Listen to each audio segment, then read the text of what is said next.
Hi welcome back. ಇದು Friday mini vlog ಆಗಿರುತ್ತೆ. ಇವತ್ತು ನಾವು ಬೆಳಗ್ಗೆನೆ ಹೊರಟು ಒಂದು ದೇವಸ್ಥಾನಕ್ಕೆ ಹೋಗ್ತಾ ಇದ್ದೀವಿ. ಬೆಳಗ್ಗೆ 6 ಗಂಟೆಗೆ ನಾವು ಕೊರಟಗೆರೆಯಿಂದ ಹೊರಟಿದ್ವಿ. 7 ಗಂಟೆ ಅಷ್ಟರಲ್ಲಿ ನಾವು ತುಮಕೂರಲ್ಲಿದ್ವಿ. ತುಮಕೂರಿಂದ ನಾವು ಯಾವ ರೂಟಲ್ಲಿ ಹೋಗಬೇಕು, ಹಾಗೆ ಯಾವ ಬಸ್ಸಿಗೆ ಹತ್ಕೋಬೇಕು ಅಂತ ಎಲ್ಲ ವಿಚಾರಿಸ್ಕೊಂಡು ಹೋದ್ವಿ.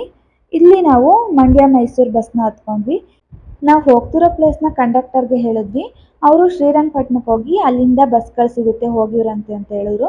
ಇಲ್ಲಿ ಶ್ರೀರಂಗಪಟ್ಟಣಕ್ಕೆ ಬಂದರೆ ಬಸ್ ಇವತ್ತು ಬರ್ತಿಲ್ಲ ಅಂತ ಹೇಳಿದ್ರು. ಶ್ರೀರಂಗಪಟ್ಟಣದಿಂದ ನಾವು ಹೋಗ್ತಾ ಇರೋ ಪ್ಲೇಸ್ಗೆ ಡೈರೆಕ್ಟಾಗಿ ಬಸ್ ಇತ್ತಂತೆ, ಅದಿವತ್ತು ಬಂದಿರಲಿಲ್ಲ. ಹಾಗಾಗಿ ನಾವು ಶ್ರೀರಂಗಪಟ್ಟಣದಿಂದ ಕೆ ಆರ್ ಪೇಟೆಗೆ ಹೋಗಿ ಅಲ್ಲಿ ಮತ್ತೊಂದು ಬಸ್ನ ಹತ್ಕೊಂಡು ಬಂದಿದ್ದಾಯಿತು ದೇವಸ್ಥಾನದ ಹತ್ರ. ಕೆ ಆರ್ ಪೇಟೆಯಿಂದ ಕರೆಕ್ಟಾಗಿ 12 ಗಂಟೆಗೆ ಸರಿಯಾಗಿ ಒಂದು ಬಸ್ ಇತ್ತು. ಬಸ್ ಅಂತೂ ಫುಲ್ ರಶ್ ಆಗಿತ್ತು, ಆದರೂ ನಿಂತ್ಕೊಂಡೇನೆ ಹೋದ್ವಿ. ಅಷ್ಟರಲ್ಲಾಗಲೇ ತುಂಬ ಜನ ಬಸ್ಗೆ ವೆಯ್ಟ್ ಮಾಡ್ತಾ ಇದ್ರು. ಇವರೆಲ್ಲ ಬೆಳಗ್ಗೆನೆ ಬಂದು ಪೂಜೆ ಎಲ್ಲ ಮುಗಿಸ್ಕೊಂಡು ಮನೆಗೆ ಹೊರಡ್ತಾ ಇರೋರು. ನಾವು ಬಂದಿರೋದು ಭೂವರಹ ಸ್ವಾಮಿ ದೇವಸ್ಥಾನಕ್ಕೆ. ಇದಿರೋದು ಕೆ ಆರ್ ಪೇಟೆ ಕಲ್ಲಳ್ಳಿಯಲ್ಲಿ. ಹೊಲ, ಸೈಟು, ಮನೆ, ಭೂಮಿ ವಿವಾದಗಳು ಏನೇ ಇದ್ರೂ ಕೂಡ ಇಲ್ಲಿ ಬಂದರೆ ಕ್ಲಿಯರ್ ಆಗುತ್ತಂತೆ. ನಾವಿಲ್ಲಿಗೆ ಬಂದಿರೋದು ಇದೇ ಮೊದಲನೇ ಸಲ. ನಾವೇನು ಅನ್ಕೊಂಡ್ವಿ ಅಂದರೆ ಇಷ್ಟೊಂದೆಲ್ಲ ರಶ್ ಇರೋದಿಲ್ಲ ಅಂತ ಅಂದ್ಕೊಂಡೆ. ಆದರೆ ಇಲ್ಲಿ ನೋಡಿ, ನಾವು ಬಸ್ ಇಳಿದ್ವಲ್ಲ, ಅಲ್ಲಿಂದನೂ ಕೂಡ ಈ ಥರ ಪಾರ್ಕಿಂಗ್ ಮಾಡಿದ್ದಾರೆ ಕಾರ್ಗಳನ್ನ. ಅಷ್ಟು ರಶ್ ಇತ್ತು.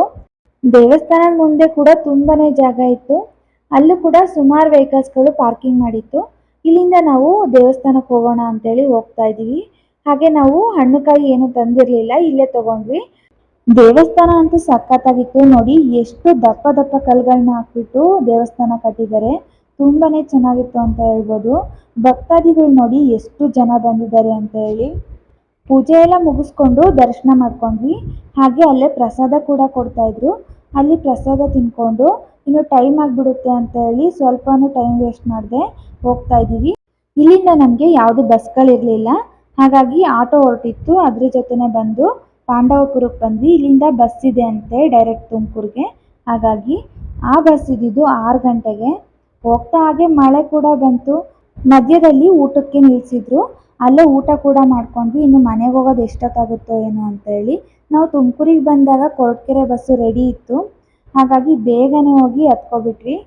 ನಾವು ಮನೆಗೆ ಬಂದಾಗ ಟೈಮ್ ಆಗಲೇ 10:30 ಆಗಿಬಿಟ್ಟಿತ್ತು. ಇಲ್ಲಿಗೆ ನಾನು ಈ ವ್ಲಾಗ್ನ ಎಂಡ್ ಮಾಡ್ತಾ ಇದ್ದೀನಿ.